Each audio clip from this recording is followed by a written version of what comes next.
출근길 뉴스를 종합해드립니다. 깊이 있는 뉴스 YTN FM 출발 새아침. 신율의 출발 새아침 3부 순서 시작합니다.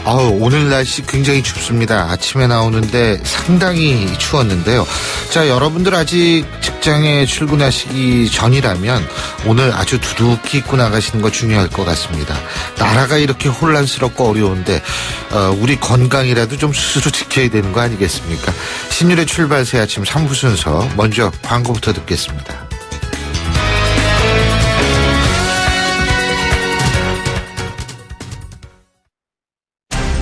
온도와 습도를 항상 일정하게 유지시켜주는 항온환습기 전문기업 AR.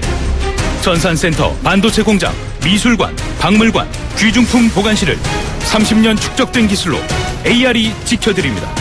24시간 확실한 서비스 보장 031-497-0561. 아유, 세 단계 종이 또 걸렸어? 정말 제본 하나 하려다가 미치겠네. 내가 진작 현대오피스로 바꾸라니까. 오늘 다 날 셀 거야. 이제 스트레스 받지 마세요. 사무기기 전문기업 현대오피스가 책임지겠습니다. 사무기기의 올바른 기준 현대오피스 페이스 도르코 면도기. 도르코 면도기 감사 이벤트. 도르코 면도기를 구매하시면 총 5천만 원 상당의 경품이 팡팡. 10월 1일부터 11월 30일까지 자세한 사항은 도르코 페이스 홈페이지를 참조하세요. The Shaving Innovator, Dorco Pace. 날이 화창하거나 비가 내리거나 눈이 내려도 나는 망설이지 않는다. 판단하기 전에 눈이 먼저 반응하는 브랜드 잭필드. 배우 박소연 밤마다 걱정입니다. 제발 대리운전 불러서 귀가해주세요. 사고라도 나면 여우와 토끼는 누가 먹여 살려요. 2588이 있잖아요. 좌우로 정렬 2588 눌러줘요 2588 송곳 같은 말, 허무한 말, 우리가 주목해야 될 말을 전해드립니다. 왁자지껄, 말. 필자가 명상 공부를 할 때 체험한 바에 따르면 필자는 이 지구에 47회나 여러 다른 모습으로 왔었다. 박성주 국민안전처 장관 내정자가 지난 2013년 출판한 사랑은 위암이다라는 책에 담긴 내용입니다. 대한민국 헌법은 종교의 자유를 보장하고 있습니다. 그렇기 때문에 본인이 어떤 종교적 성향을 갖든 이걸 갖고 뭐라 하기는 힘들 겁니다. 그런데요, 지금 가뜩이나 최진실 씨 그리고 최진실 씨의 아버지죠, 최태민 씨 문제로 신경들이 곤두서 있는 상황에서 장관 내정자가 구판에 이른바 재능기부 차원에서 참여했다는 사실이 알려졌기 때문에 더욱 주목할 수밖에 없습니다. 이럴 때 생각나는 속담이 있죠. 자라보고 놀란 가슴 소뚜껑 보고 놀란다. 바로 이건데요. 그런데 솔직히 장관 내정제라면 좀 더 이성적인 모습을 보일 필요는 있다는 생각이 드는 게 사실입니다.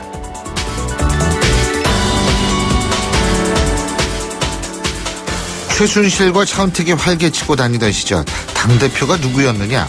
전대미문의 비상사태에 저 혼자 살겠다고 물러나면 세월호 선장과 무엇이 다르겠냐? 새누리당 이장우 최고위원이 박 대통령의 탈당을 촉구한 김무성 전 대표를 향해서 한 얘기입니다.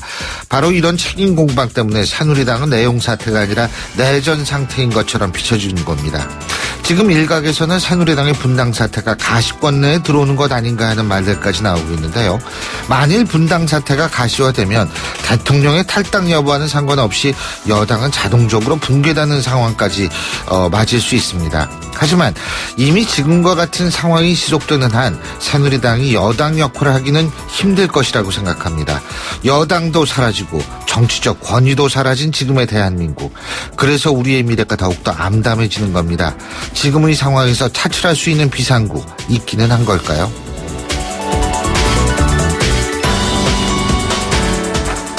입사 지원서에서 인권차별적 요소 1위는 나이다. 인권위가 한국여성정책연구원에 의뢰해서 분석한 결과입니다. 나이 이외에 학력, 출신학교, 사진을 포함한 외모나 신체 조건도 업무와 상관없는 인권 차별적 요소로 높은 비율을 차지했다고 하는데요. 회사에서 심사원을 뽑는 목적, 이것은 능력이 있는 사람을 충원하기 위함이지 외모나 나이가 적합한 사람을 뽑는 것은 아님이 분명합니다. 물론 지금 추세가 과거보다는 이런 능력 외적 요소가 많이 완화되고 있는 것은 사실입니다만 아직도 입사 지원서에 이런 요소를 적으라고 하는 것이 현실이라고 볼 때 우리 사회가 갈 길 아직 멀었다고 볼 수 있습니다. 외모나 신체 조건이 강조되는 사회, 이런 사회는 결코 앞으로 나아갈 수 없습니다. 그리고요, 이런 조건을 중시하는 회사 임직원들은 본인들의 외모나 신체 조건이 출중하다고 생각하는 모양이죠. 지금까지 말이었습니다.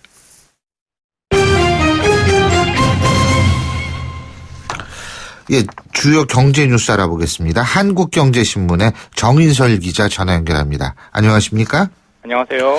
예, 검찰이 미르케이 스포츠재단에 수십억 원을 낸 대기업 총수들을 본격 수사하기로 했고, 자, 지금 정유라 씨 문제로 삼성이 아마 압수수색 당하고 있는 모양이더라고요. 네, 그렇습니다. 오늘 오전 6시 40분부터 이제 최순실 씨의 딸인 정유라 씨 이제 승마 관련해서 이제 돈을 지원을 했잖아요. 삼성전자 서초동 본사를 압수수색을 시작을 했고요. 예. 이전에 앞서 미르케이 스포츠재단에 기업들이 돈을 다 출연을 했고, 작년 7월에 창조경제혁신센터를 세웠던 대기업 관련 오너 총수 17명을 청와대로 따로 불러서 간담회를 열었습니다. 예.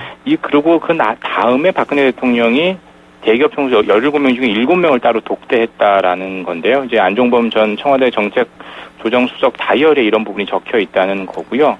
이 부분에 대해서 조사를 하는 건 당연하고 이미 이렇게 하겠다라고 검찰이 얘기했는데 지금 중요한 건 어떤 법리를 적용하느냐거든요. 직권남용죄로 계속해서 조사를 하고 있는데 이 뇌물죄로 볼 수 있는 것 아니냐라는 얘기가 나오고 있습니다. 즉 청탁과 대가성이 있어야지 뇌물죄를 적용할 수 있는데 기업 지원을 대통령이 거론하고 그 다음에 기업이 보험 성격 차원에서 돈을 냈다면 포괄적 뇌물죄 적용도 가능하다는 의견이 있습니다. 예. 뇌물죄냐 직권남용죄는 뭐가 중요하냐면 처벌 그 강도가 다르죠. 직권남용죄는 5년 이하 징역이고요. 뇌물이나 제3자 뇌물죄는 금액에 따라서 무기징역 내지는 10년 이상 징역까지 가능하기 때문에 이런 부분이 지금 논란이 되고 있는 상황입니다. 자, 그리고 임종용 경제부총리 내정자가 경제 비상 대응 체제를 갖추기로 했다고 그러죠? 요즘 기자들도 경제 뉴스가 눈에 잘 안 들어오는데 예. 일반 독자들도 그러지 않을까요? 정치 이슈나 맞습니다. 이게 너무 많아가지고 예. 너무 과잉이죠, 정치 뉴스가. 이 말대로 관심이 덜합니다. 경제는 누가 지키나요? 그야말로 우리나라 경제 상태가 지금 열이박빙이고 뭐 사면초가 안 좋은 말 다 갖다 붙여도 됩니다. 지금 다 상황인데 게다가 거기 경제사령탑도 지금 어정쩡한 2명이거든요. 그죠? 예. 임종용 금융위원장이 경제부총리 겸 기획재정부 장관 내정자가 됐지만 뭐 청문회 일정 이런 방구도 없죠. 이런 상황에서 어제 임종용 내정자가 금융시장 점검회의를 열어서 한국 경제 상황은 열이박빙의 상황이다. 비상대응 체제를 가동하겠다라고 얘기를 했고 현재 경제 상황은 심각한 위기다라고 진단을 했습니다. 비상대응 체제를 가동하겠다라고 했는데 잘 됐으면 하는 바람입니다. 그렇습니다. 근데 지금 뭐 워낙 어수선하니까 이 부총리 내정자가 이 청문회 문제도 남아있고 그래가지고 이게 더 좀 어수선한 것 같아요. 그렇습니다. 한 달 정도까지 글쎄 말이에요. 지금 이게 부총리도 2명, 총리도 2명이다 이런 얘기 나오거든요. 자, 오늘 미국 대선 투표 앞두고 있는데 뉴욕 증시, 우리나라 증시도 영향을 미치고 있고 그렇죠? 그렇습니다. 전 세계 다 영향을 미치고 있죠. 네. 혹시 교수님은 누구한테 거셨나요? 누가 될 것 같냐 이거죠? 그렇죠. 이런 얘기 해도 되나? 안 방송에서는 되죠. 안 되겠죠. 아무튼 예. 오늘 미국 시간으로 자정, 우리 시간으로 오늘 오후 2시부터 미국 뉴햄프셔주 북부 딕스빌 로치라는 작은 마을에서부터 투표가 시작되고 예. 내일 오후쯤이면 그 윤곽이 드러날 수 있을 거로 예상을 하는데 1시 정도에 드러날 거라고 예상을 하죠. 네, 그렇습니다. 예. 뭐 그 출구조사 미국은 한국과 달리 뭐 출구조사로 거의 윤곽을 알 수가 있으니까 네, 선거인단 투표이기 때문에 그래요. 그렇죠. 예. 그래서 근데 중요한 건 그동안 미국 뉴욕 증시들이 상당히 불안했습니다. 혹시 도널드 트럼프가 되는 건 아니냐 이러면 뭐 어떤 큰 변화가 있을 것이니까 가장 투자자들이 싫어하는 게 시장이 싫어하는 게 불확실성이잖아요. 예. 그런데 어제 FBI가 반전을 했죠. 예. 힐러리 클린턴 이메일 조사가 무혐의 결론해서 그러면서 네. 미국 뉴욕 증시가 안도감에 상승 내리를 시작을 했습니다. 예. 다우지수 같은 경우는 감하면 2.08% 올랐습니다. 8개월 만에 최대 상승폭이고요. S&P 지수는 10거래일 만에 상승을 하면서 2.22% 올라서 증시로만 보면 미국 뉴욕 증시로만 보면 힐러리 클린턴 쪽에 걸고 있는 것 아니냐 이렇게 볼 수가 있는데 뚜껑은 열어봐야 알겠죠. 예. 그리고 요새 외국인들이 우리나라 채권 팔고 있다고 그러는데 이게 무슨 의미예요? 현재 미국 금리를 올릴 것 같다. 지금 거의 기정사실처럼 12월은 올릴 것 같다는 생각을 하고 있죠. 그러면 한국 채권 금리가 미국 채권 훨씬 좋으니까 미국 채권 쪽으로 가겠죠. 그래서 한국 채권의 어떤 투자 가치가 떨어진다는 거고요. 미국에 돈이 몰리니까 미국 달러 가치가 상승할 것이다. 결과적으로 환율 문제 때문에 계속 한국 채권의 금리 매력이 투자 매력이 떨어지고 있다 이렇게 보고 있는데요. 실제로 금융감독원 자료를 보면 지난 10월 한 달간 외국인의 국내 상장 채권 투자액은 3조 6,500원 정도 순유출됐습니다. 외국으로 빠졌다는 거고요. 그동안 채권 보유 잔액을 보면 91조 6천억 원인데 이거는 2013년 1월 이후 가장 적은 규모입니다. 채권이 좋고요. 근데 증시만 보면 외국인은 5개월 연속 국내 상장 주식을 사고 있거든요. 채권 투자 매력은 떨어지고 있지만 주식은 그래도 사고 있다라는 게 그나마 다행인 거죠. 그러니까 이제 우리나라 금리도 움직일 수밖에 없다 이런 식으로도 받아들일 수 있겠네요. 시간에 따라서 오를 수밖에 없을 것 같고요. 이제 내릴 거다라는 기대감이 있지만 그렇긴 힘들지 않을까 이렇게 예상을 하고 있는 거죠. 자, 그리고 요새 주식 시장에서는 2위 싸움이 치열하다고 그러는데요. 그죠? 네, 그렇습니다. 얼마 전에 끝난 프로야구하고 비슷한데요. 1강 3중 체제 이렇게 보시면 될 것 같습니다. 삼성전자가 시가총액 220조, 230조 부동의 1위고요. 차이가 너무 많이 납니다. 그 밑에 이제 3개의 주식 증시 업체가 이제 2등 싸움을 하고 있는데 현대차, SK하이닉스, 한국전력인데 30조 정도입니다. 그럼 삼성전자에 비하면 7분의 1 정도밖에 안 되죠, 시가총액이. 근데 엎치락 뒤치락 하면서 2위, 3위, 4위가 계속 왔다 갔다 하는 거죠. 지난달까지만 해도 한국전력이 2등이었습니다. 한국전력의 지난 3분기 영업이익이 4조 4천억 원입니다. 사상 최고치 왔는데 현대차나 SK하이닉스가 서너 배, 4-5배 정도 되거든요. 이익만 보면. 그래서 왜냐하면 최근에 유가 떨어지죠. 그다음에 전기요금 잘 거치죠. 그럼 계속 이익이 늘고 있는데 앞으로 전기요금 떨어지는 것 아니냐 하면서 한국전력 주가가 좀 떨어지고 있고요. 대신 SK하이닉스와 현대차가 바닥을 치면서 올라와서 어제 하이닉스가 2등을 차지했다라는 소식입니다. 그렇군요. 자, 마지막으로 부영그룹이 삼성 사업을 사준 데 이어서 포스코 송도 사업도 인수했다는 소식 알아보죠. 부영그룹이 원래 그 약자가 부기영화의 약자라고 해요. 그래요? 분 회장이 그 뜻으로 지었다라고 하는데 최근에 부동산 시장에 가장 주목하고 있는 기업이 부영그룹입니다. 왜냐하면 눈독 들이는 빌딩이 너무 많아요. 부동산 시장에서 부영을 주목하라 이런 얘기까지 나오고 있는데 서울에 있는 삼성생명 사옥, 삼성화재 사옥을 샀고요. 이번엔 포스코 건설이 가지고 있는 송도 사업까지 샀습니다. 그리고 서울에 알짜배기 땅이 있는데 거기 호텔을 짓는다 이런 얘기까지 있거든요. 그래서 앞으로 부영그룹이 임대주택 가지고만 그동안 계속 사업을 해왔는데 앞으로는 부동산 시장, 호텔 숙박 시장까지 계속 발을 넓히고 있는 상황에서 주목을 하고 있는 상황이죠. 예, 잘 알겠습니다. 오늘 말씀 여기까지 듣겠습니다. 고맙습니다. 감사합니다. 예, 지금까지 한국경제신문의 정인설 기자였습니다.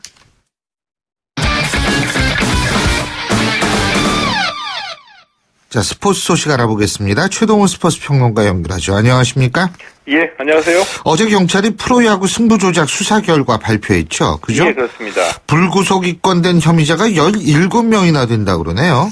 예, 어제 이 경찰이 승부조작 사건과 관련해서 이 전현직 투수 7명, 이 구단 관계자 2명을 포함해서 21명을 검거했고요. 이 중에 17명을 불구속 입건했다라고 이 발표를 했습니다. 이들이 모두 다 이 국민체육지능법 위반이거든요. 근데 NC 구단의 배모 단장 그리고 이 김모 운영본부장은 이 특정 경제범죄 가중 처벌 등에 관한 법률사항이 사기 혐의로 이제 불구속 입건됐습니다. 사기다. 예? 그 혐의 내용이 어떻기 때문에 사기예요? 이 승부 조작이 조금씩 진화되는 그런 느낌입니다. 그러니까 처음에는 이 선수들이 조폭에게 협박을 받아서 승부 조작을 했고요. 자, 그러다가 이제 이 선수가 먼저 브로커에게 승부 조작을 하는 사건도 있었거든요. 이번에는 이 구단 관계자가 승부 조작을 은폐하고 이 해당 선수를 다른 팀으로 트레이드하는 사건이 발생한 겁니다. 이 배모 단장하고 김모 운영본부장, 2014년에 이모 선수가 승부조작을 했다는 걸 알게 됐거든요.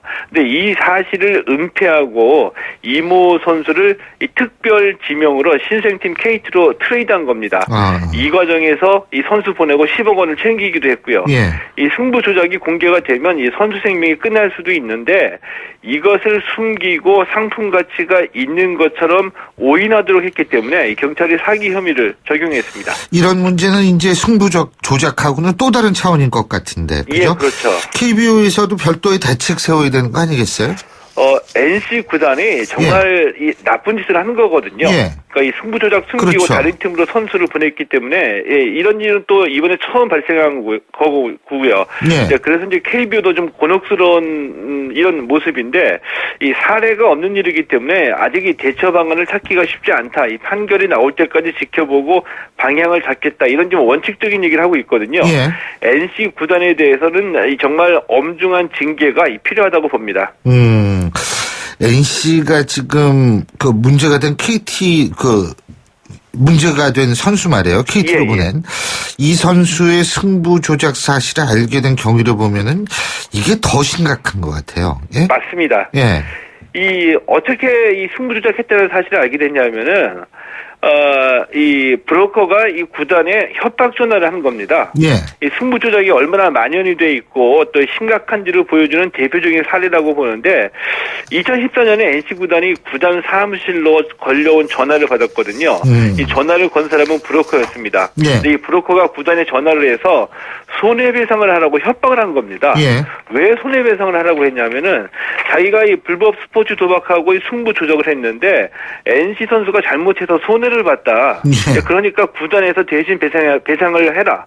그렇지 않으면 가만히 있지 않겠다. 이런 협박이었거든요. 그러니까 NC가 이제 자체 조사를 해서 이 승부 조작을 한 선수가 이모 선수라는 것을 알아냈는데 여기에서 신고하고 수사를 의뢰했어야지 되는데 이 구단 이미지 실추를 우려해서 NC가 이 사실을 은폐하고 이모 선수를 이 KT로 보내고 10억 원을 챙긴 거죠. 이게 참 좀 문제가 있긴 있네요. 자, 어제 KBO가 자유계약 선수, 그러니까 우리가 FA라고 그러죠. 이 FA 명단을 공시를 했는데 이제 스토브리그가 막을 올린 거네요. 어제 이 자유계약 선수 FA 18명이 공시가 됐습니다. 이 스토브리그가 이제 막을 올린 거거든요. SK 김광현, 기아 양현종, 이 삼성의 최우찬, 최형호, 롯데 황재균 선수 등이 이번에 눈에 띄는 FA 선수인데요. 이 FA 선수들은 내일까지 FA 권리 행사 승인을 신청하면 11일부터 이 모든 구단을 상대로 해서 협상에 나설 수 있습니다. 근데 FA 계약할 때면 항상 그 쩐의 전쟁이라는 말이 나오기 마련인데. 올해는 뭔가 100억 원 돌파하는 선수가 나오느냐, 이게 관심거리라고 그러죠. 맞습니다. 지난해 그 박성민 선수가 NC와 이 4년간 96억 원 역대 FA 최고의 계약을 맺었거든요. 그러니까 올해 이 계약 총액 100억 원을 넘느냐 못 넘느냐가 관심사로 떠오르고 있습니다. FA 선수 중에서 이 김광현, 양현종 선수 정도면은 이 100억 원에 도전해보지 않을까 이런 생각이 들기도 하는데 이 꼭 메이저리그가 아니더라도 FA 선수 중에서는 일본으로라도 진출하겠다 이런 선수들이 많이 있기 때문에 올 시즌 스토브리그도 일찌감치 뜨겁게 달아오를 것으로 예상이 되고 있습니다. 잘 알겠습니다. 오늘 말씀 잘 들었습니다. 고맙습니다. 고맙습니다. 지금까지 최동원 스포츠 평론가였고요. 신율의 출발 새 아침 3부 순서 여기서 줄입니다. 잠시 뒤 4부에서 뵙겠습니다. 안녕하세요. 배우 공연주입니다. 15살의 여러분은 어떤 꿈을 꾸는 아이였나요? 제가 케냐에서 만난 15살 소녀 도린의 꿈은 의사가 되는 것인데요. 학교에 가는 것을 무척 좋아하는 도린이 학교를 빠질 수밖에 없는 이유는 단지 여자로 태어났기 때문입니다. 우리와 너무 다른 그동안 말하지 못한 소녀들의 이야기 궁금하지 않으세요? 여러분의 관심으로 소녀들이 다시 꿈을 꿀 수 있습니다. 지금 월드비전 꽃들에게 희망을 캠페인을 검색하세요. 월드비전 꽃들에게 희망을. YTN 라디오 캠페인 더 가까이. 장렬하는 태양과 넘실대던 젊음은 계절과 함께 사라지고 텅 빈 해변을 홀로 걷는 가을 남자의 고독은 뭐야? 나 이거 깨진 유리 조각이잖아. 아이고 아파라. 완전히 분위기 깨네. 어머, 김정균 씨, 괜찮으세요? 바닷가에 버려진 유리 조각들은 환경 오염뿐만 아니라 이렇게 부상의 위험도 있는데요. 최근에는 버려진 바닷가 유리 조각들이 아름다운 보석이나 인테리어 용품, 장식용 타일 등으로 업사이클링 되고 있다고 합니다. 하지만 더 중요한 건 바닷가에서는 쓰레기를 함부로 버리지 않는 거겠죠? 그렇습니다. 저 같은 가을 남자가 안심하고 분위기 좀 잡을 수 있게 업사이클링은 더 가까이, 쓰레기 해양투기는 저 멀리, 푸르고 깨끗한 바다를 지켜주세요. 지금까지 탤런트 김정균이었습니다. YTN 라디오 캠페인 더 가까이 한국환경공단과 함께합니다. 골프 장갑도 G맥스, 등산 장갑도 G맥스, 헬스 장갑도 G맥스, 가죽 장갑도 G맥스, 장갑하면 G맥스, 대한민국 우리 장갑 G맥스. 30년 한길 범양 글러브가 만듭니다. 글러브 맥스 G맥스. 날카로운 분석, 내일을 보는 시선, 신율의 출발 새 아침. 신율의 출발 새 아침 4부 순서, 먼저 광고부터 듣겠습니다.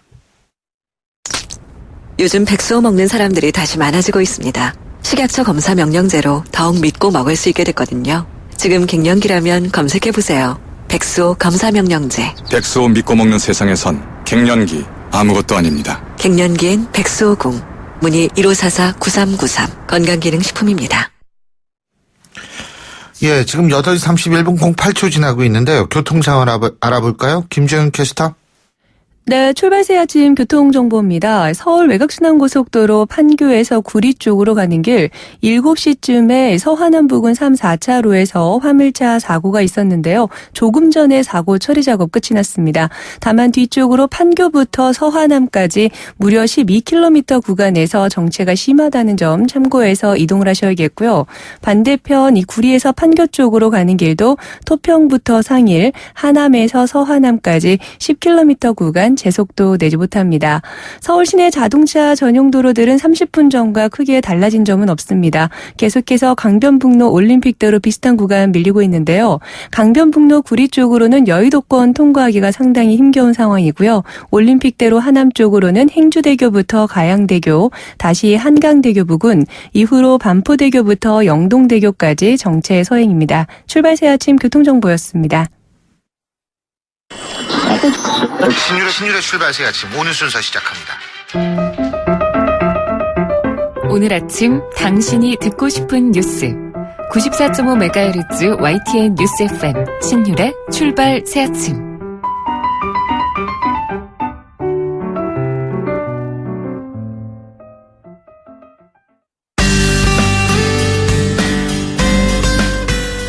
안녕하세요. 시민발언대 리포터 이혜미입니다. 최순실 게이트와 관련해 검찰 조사가 이루어지고 있는데요. 검찰에 바라는 점에 대한 시민들 의견 들어봤습니다. 아무래도 정부와 청와대가 관련된 수사를 진행하고 있잖아요. 그리고 이제 검찰 조직의 인사권을 실제적으로 가지고 있는 게 정부다 보니 행정부처다 보니까 행정부 자체를 수사하는 일이다 보니까 어떻게 보면은 자기 얼굴에 침 뱉는 꼴이 될 수도 있는 것 같고, 그러다 보니까 그냥 좀 신뢰도가 떨어지는, 아무래도 그래서 그냥 좀 더 공정한 수사를 해주면 좋겠다라는 생각을 하고 있는 거예요. 네, 너무 믿을 만한 조직이 아닌 걸로 일반 국민들은 그렇게 믿고 있거든요. 그런 부분에 대한 개혁이 필요하다고 생각합니다.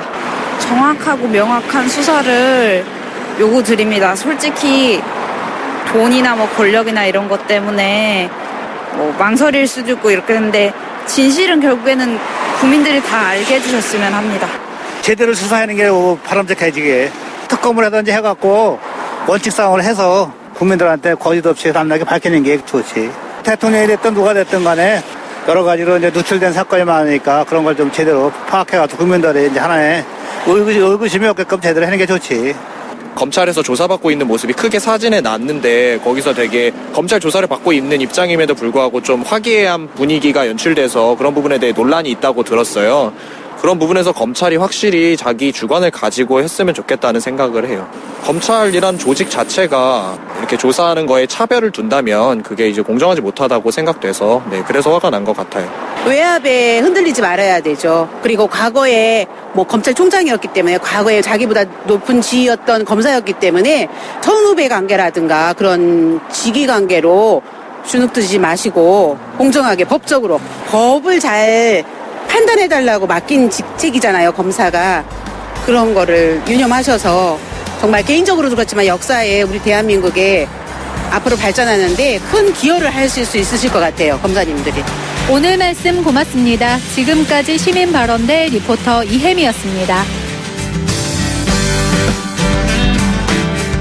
지금 우리는 대한민국 건국 이래 최대 위기 중에 하나를 겪고 있습니다. 그런데요, 바로 이런 위기를 극복할 수 있는 중요한 열쇠를 검찰이 쥐고 있습니다. 검찰이 대한민국의 명운을 좌우한다는 보기 드문 상황을 맞이하고 있다는 건데요. 다시 말하면 이번 최순실 게이트에 대한 수사는 검찰의 명운만을 좌우할 뿐 아니라 대한민국의 명운을 좌우한다는 겁니다. 그래서 하는 말인데요. 이번에는 반드시 검찰이 진실을 밝히는 역할을 해야 합니다. 이는 단순하게 실추된 검찰의 명예회복 차원이 아니라 우리 국민들의 그리고 검찰 여러분들의 자식들이 살아갈 대한민국의 미래를 위한 길이기 때문입니다. 지금의 대한민국 반드시 바로 세워주기를 바랍니다.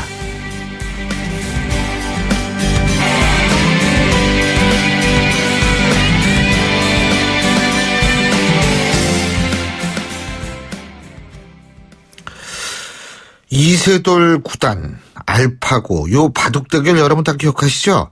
이때 이제 나타난 단어가 인공지능, Artificial Intelligence, AI인데 말이에요. 자, 삼성전자에서 내년에 출시할 갤럭시 S8에 인공지능 비서 서비스를 탑재하겠다고 밝혔습니다. 도대체 어떤 서비스를 말하는지 궁금해지는데요. 지능정보기술연구원장이시죠. 카이스트 전산학부 김진영 교수도 전화 연결해서 자세한 얘기 좀 들어보겠습니다. 교수님 안녕하세요. 네, 안녕하세요. 예. 갤럭시 S8에 인공지능을 탑재한다. 예? 이 인공지능 비서 서비스는 뭐예요? 이거 다 그 전화기만 들고 있으면 얘가 알아서 하는 건가요? 예? 예, 그렇습니다. 아, 우리가 진짜요? 비서에게 이제 이것저것 물어보는 것처럼 그 자연스러운 말로 정보를 요청하면은 인공지능이 그 말을 이해하고 원하는 정보를 찾아서 그 자연스럽게 대화로 제공하는 그런 서비스예요. 그 예를 들면 어떤 기능이 가능해지는 거예요? 혹시 점심 식사를 하기 위해서 근처에 맛있는 칼국수집이 어디 없을까?라고 물으면은 인공지능 비서가 현재 위치를 알아내고 근처에 가까운 식당을 이제 인터넷에서 뒤져가지고 그 맛있다고 소문난 칼국수집을 찾아서 알려줍니다. 네. 그리고 그 식당 가는 길도 알려주고 지금 이 시간에 가면은 혼잡할 텐데 한 20분 기다릴 것 같아요. 그러나 점심 후에 일정이 없으니까 그냥 드시는 게 어떻겠습니까? 이렇게 안내해 줄 수 있는 이런 지능적인 서비스를 지금 생각하고 있는 겁니다. 근데요, 관건은, 전 다 가능하다고 보는데, 관건은 경상도 사투리도 알아듣고 전라도 사투리도 알아듣느냐, 이 부분인 것 같아요. 예, 솔직한 얘기로 전 사투리를 안 쓰는데도, 지금 우리 자동차, 이 내비게이션 같은 경우에, 음성인식 지원 서비스도 되고요. 요새 전화, 말로 걸 수도 있잖아요. 못 알아듣는 경우가 태반입니다. 네, 잘 지적하셨습니다. 음성 인식 기술이 모든 기술의 기본입니다. 예. 음성 인식이 조용한 환경에서는 잘하지만 시끄러운 데서는 잘 못해요. 예. 사람도 말귀가 어두운 사람 있잖아요. 그렇죠. 각 회사마다 자기네 음성 인식 시스템의 성능이 굉장히 중요합니다. 예. 아니, 예를 들면 칼국수 먹으러 어디를 가야 되지? 그러다가 칼 파는 데로 갈 수도 있는 거예요, 사실은. 칼 파는데. 예? 단어를 인식하는 거는 요즘 기술이 많이 좋아져서 어느 정도 이제 잘 해요. 근데 아직도 부족한 것 같은데요, 제가 볼 때. 긴 문장을 이해해서, 예. 긴 문장을 이해해서 의도를 파악하는 거. 예. 이거는 매우 어려운 기술이에요. 예. 식당을 추천하기 위해서도 현재 시간, 위치, 날씨, 주변 상황, 주인의 일정, 그다음에 그 주인의 음식의 기호, 그다음에 동반자는 누군가 이런 상황을 이해하잖아요. 네. 이런 걸 이해하지 못하면 지능적인 대화가 가능하지가 않습니다. 이를 위해서는 많은 데이터를 모으고 학습해야 되잖아요.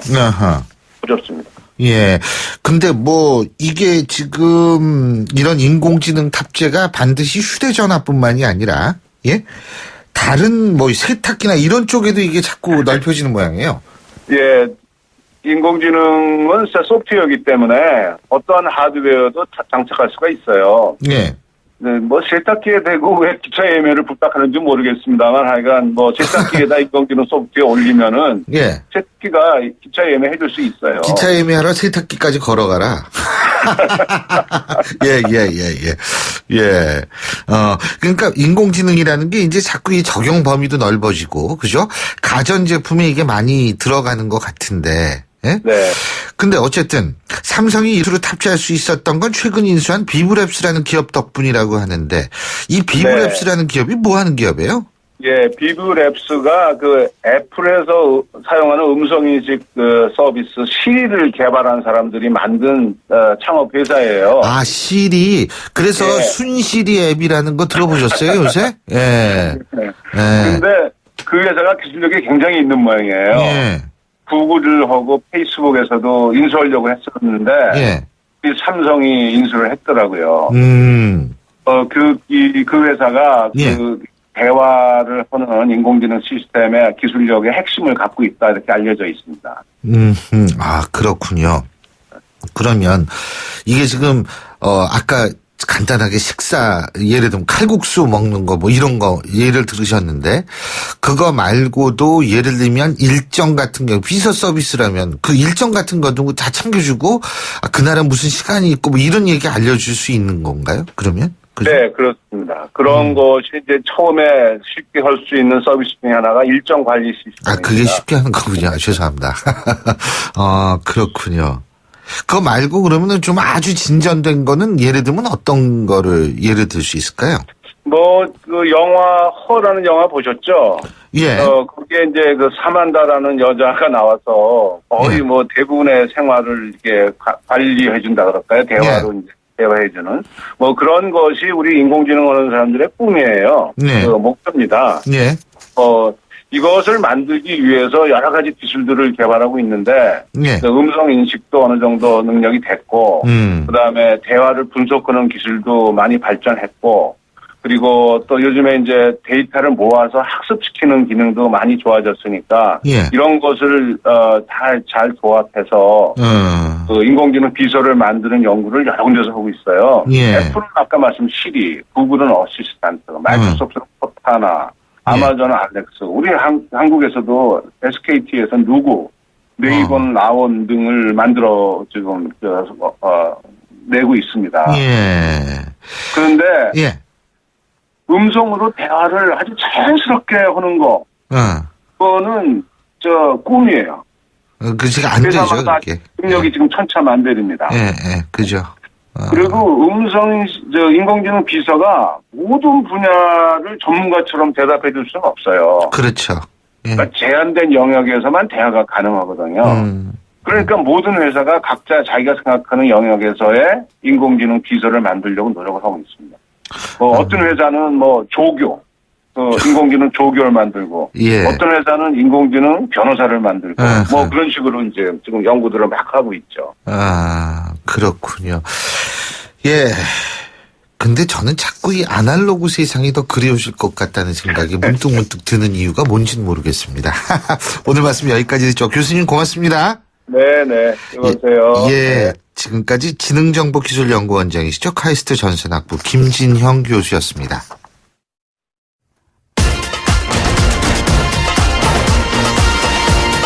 여러분이 지금 듣고 계신 주파수는 FM 94.5MHz입니다. YTN 뉴스 FM.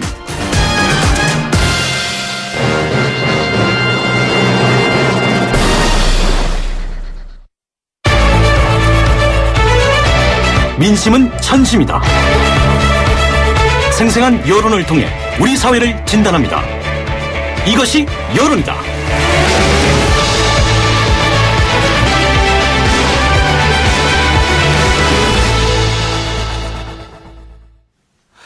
자, 지금 최순실 게이트로 온 나라가 흔들리고 있고요. 민심의 분노. 이게 수그러들 기미를 사실 보이지 않고 있는 것 같습니다. 그래서 수치보다 더 자세히 국민 여론 어떤지 살펴보겠습니다. 여론 분석 전문가시죠? 오피니언 라이브의 윤희웅 센터장 스튜디오에 모셨습니다. 어서 오십시오. 예, 안녕하십니까? 얘기 많이 나왔습니다만은 대통령 국정 지지율이 5%까지 떨어진 거 지금 역대 제일 낮은 수치다. 이게 지난주에 나왔었죠. 그죠? 그렇죠. 예, 한국갤럽에서 지난주 1일부터 3일까지 전국 1,500명에게 조사를 한 것인데요. 예. 그러니까 지금 대통령으로서 일을 잘하고 있다라고 하는데 이제 긍정하는 것이 5%였다는 것이거든요. 예. 근데 잘 못하고 있다라고 하는 부정평가는 무려 89%로 나왔거든요. 그래서 이것은 이제 과거 이제 역대 대통령들과 비교해 봤을 때 가장 낮은 것인데요. 가장 낮았던 데가 이제 사실은 김영삼 전 대통령이 당시 이제 IMF를 맞아서 마지막 즈음에 6%까지 떨어진 해당 조사 기관에 이제 조사가 있었는데 그것을 이제 최저치를 경신한 것이고 또 부정평가도 당시에 상당히 이제 사실은 높았습니다만은 이번에 박근혜 대통령이 그것을 훨씬 더 이제 상회하는 부정평가율이 나왔습니다. 그래서 사실은 이거 같은 경우는 어떤 대통령이 지금 직무를 잘하냐 못하냐 사실 그 차원을 넘어서 정상적인 어떤 국정 수행이 가능한 것이냐 그런 근본적인 회의감을 강하게 표출하고 있는 수준이라고 얘기할 수 있을 것 같습니다. 예. 어쨌든 이 조사는 이제 휴대전화로 실시됐고요. 표본 오차는 95% 신뢰 수준에서 플러스 마이너스 3.1%포인트, 응답률은 27%였습니다. 예. 물론 이제 이거는 지난 금요일에 발표된 거고요. 그렇죠.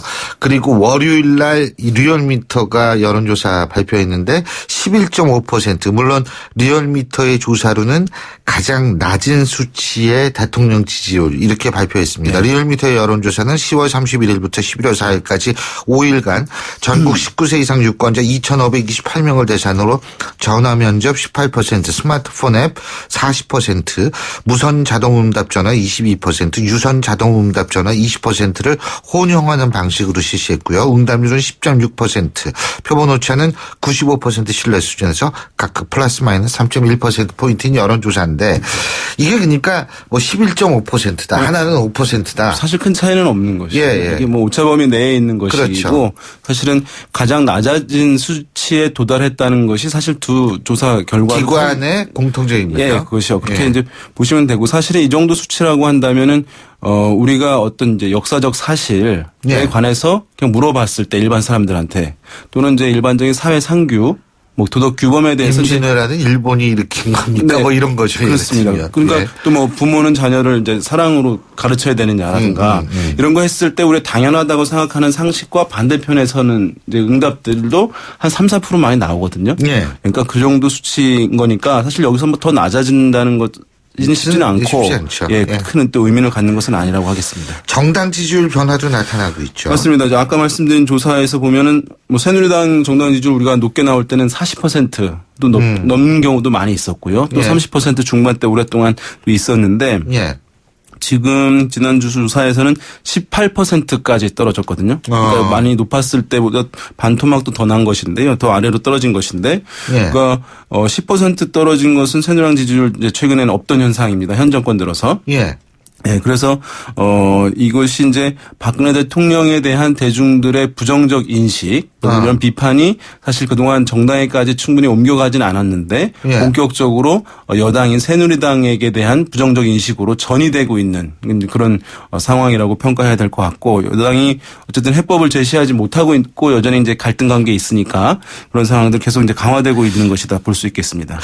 근데 이게 이제 중요한 것이 대통령의 지지율이 다시 오를 것인가 하는 부분인데 이 부분은 어떻게 전망하고 계십니까? 이게 사실은 어떤 이제 요동치는 민심을 사실 다독이기 위해서는 대중이 예상할 수 있는 수준을 뛰어넘는 과감한 희생적 조치가 이제 있어야 되는 것이거든요. 그것도 사실 상당히 빠르게 즉각적으로 있어야 되는 것인데 지금 같은 경우는 어떤 카드를 하나씩 좀 밀려서 내놓는 듯한 느낌을 주고 또 그것도 많이 이제 예상할 수 있는 카드들이기 때문에 대중들의 어떤 인식 변화를 가져오는 데는 상당히 지금 한계가 있는 것이라고 할 수 있겠고요.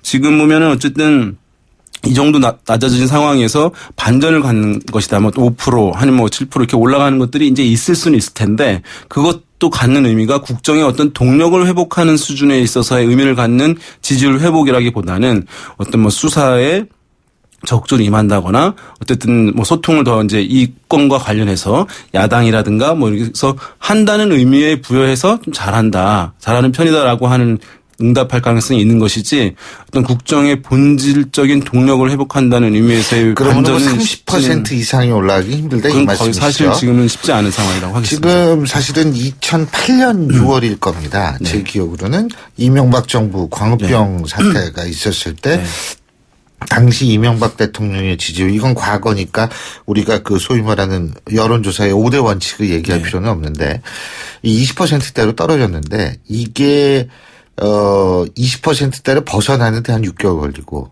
이거를 다시 뭐 한 40-50%까지 올리는 데는 1년이 훨씬 더 걸리더라고요. 제가 여론조사를 맞습니다. 당시에 이제 그거 벗어나는데 친서민 중도신용이라는 거대 사실은 이제 실제적으로 노선이 변한 것이냐는 얘기는 있습니다만 어쨌든 그것을 내세우면서 변화를 가져온 것이라고 할 수 있는데 그때는 어쨌든 미국산 쇠고기 수입과 관련한 어떤 사건 정책과 연관된 사건이죠. 근데 지금은 어떤 특정 사건이 아니라 사실 본질에 관한 부분들을 지금 묻고 있는 상황이기 때문에 아마 회복되더라도 상당히 더 더딜 수밖에 없다. 김병준 총리 지명에 대한 여론은 어떻습니까? 그런 조사 있었는데요. 이제 10명 중 4명이 총리 지명을 철회해야 한다라고 응답을 했습니다. 그러니까 45%가 총리 지명을 철회해야 한다고 응답을 했고 임명해야 한다 이런 응답은 21%였고요. 청문회를 일단 하고 나서 판단해야 한다는 응답이 19.7%였으니까 일단 뭐 약간 혼재되어 있긴 합니다만은 어떤 정치권 일반의 어떤 시각과 마찬가지로 지명 철회 응답이 있다는 가장 높게 나오고 있는 그런 상황이라고 하겠습니다.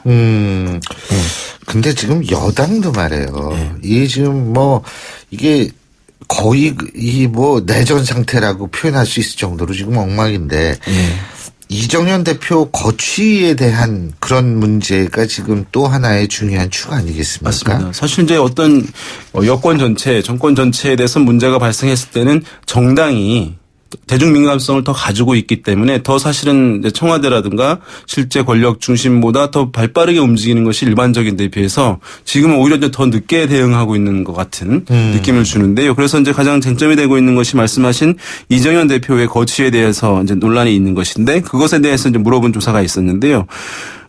이제 여기서도 당 쇄신을 위해서 대표직에서 물러나야 한다라고 하는 응답이 58.6%였습니다. 리얼미터 조사였는데요. 그리고 혼란 수습을 위해서 이정현 대표를 중심으로 단합해야 한다. 그러니까 그냥 어쨌든 물러나서는 안 된다는 것이죠. 이것 응답은 22.7%에 불과했습니다. 이제 나머지 이제 18.7%는 잘 모른 무응답이었는데요. 지금 이렇게 이제 결론이 나오고 있기 때문에 사실은 여당에서 발빠른 모습들을 이제 보여줄 필요가 있는 것인데 그러나 이제 보면은 새누리당 지지층에서는 또 유지 응답이 높아요. 네. 근데 여기서 또 생각해야 될 것은 새누리당 지지층 자체가 매우 적어졌다는 것이죠. 그러니까 과거에 새누리당 지지율이 높을 때의 지지층과는 사실 차원이 좀 다른 것이. 아주 지지층만 남아있다. 그래서 큰 의미를 갖는 것은 이제 아닌 상황이어서. 어쨌든 이제 여기 뭔가 여당이 뭔가 해법들을 제시해 줄 필요가 있는데 지금 그러지 못한 상황이라고 평가할 수 있겠습니다. 자, 이 국면에서 대선 주자들의 손익계산서도 달라질 수밖에 없는데 반기문 총장이 제일 손해보는 것 같아요. 일단은 뭐 친박의 카드라고 인식이 되었던 것이고 박근혜 대통령의 지지층에서 강한 선호를 보였던 것이거든요. 근데 박근혜 대통령 지지층 자체가 지금 없어지고 있는 상황이니까 반기문 총장도 사실 지지율이 타격을 받을 수밖에 없는 그런 이제 상황이라고 할 수 있겠고요. 이제 그러다 보니까 사실은 2위를 달리고 있던 후보는 상대적으로 근데 수혜를 입는 것이죠. 그 점을 제가 좀 여쭤보고 싶은 게 반기문 총장의 지지율이 떨어지면 떨어진 만큼 2위 후보인 문재인 전 대표 아닙니다. 쪽으로 가는 게 아니더라고요. 지금 어쨌든 간에 문재인 전 대표도 별 변동이 없어요. 그러니까 반기문 총장만 떨어진 거고. 그러니까 1위를 달리고 있는 경쟁 후보가 흔들렸기 때문에 2위 주자가 이제 수혜를 입는다는 분석이 가능한 것이지 원래 이제 반 총장을 지지했던 사람들은 기본적으로 보수적 성향이 강한 사람들이거든요. 그런 상황인데 지금 이제 지지 유보 단계로 가 있는 상황이고 유보층으로 가 있는 상황이고 그것이 이제 바로 야당 후보들로 이제 담을 넘어서 뛰어갈 수는 없는 것이거든요. 그런 측면에서 볼 수 있겠고, 다만 이제 문재인 전 대표 같은 경우는 어쨌든 이 국면에서는 이제 야권 같은 경우는 대여 공세를 강화하고 있는 상황이니까 다른 이제 군소 후보들이나 차별 후발주자들이 어떤 본인의 목소리를 차별화 있게 내기는 어려운 상황이거든요. 다 여기에 이제 매달려야 되는 것이니까 또 야권의 재편을 해야 된다 이런 목소리 내기 힘든 상황이잖아요. 그런 면에서 봤을 때 이제 본인에 대한 공세도 차단할 수 있다는 점에서는 수혜를 입었다고 할 수 있겠고요.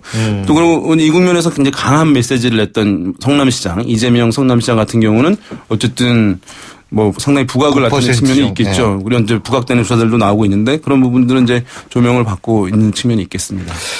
그렇군요. 이 대선 판도까지 흔들고 있는 최순실. 이 사람이 대단한 사람은 아주 대한민국의 경제, 정치, 사회 모든 부분을 다 흔들고 있으니 이게 오늘 말씀 여기까지 듣겠습니다. 고맙습니다. 네, 감사합니다.